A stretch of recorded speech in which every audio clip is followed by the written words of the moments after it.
VIS is joining the UNESCO Trash Hack campaign launched in collaboration with the EcoSchool program and the Foundation for Environmental Education. And we are looking forward to working with the whole community, taking positive action towards sustainability and healing our precious planet.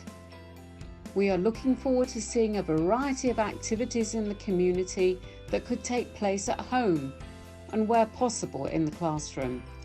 Think of different ways to reduce waste at home. Consider making a change and develop a plan on how to reduce waste at home or in the classroom. Please make a diagram of your proposal or take a photograph of what you've made. We will publish your send-in and there will be a prize for the most original idea.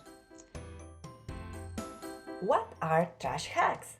They are small actions that help reduce waste, which can lead to improve the conditions of our planet.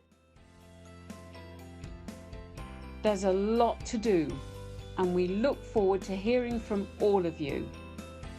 Now is the time to act. And we all can do these little actions at home or at school. And then we are going to be part of this huge campaign that will help us to protect our planet.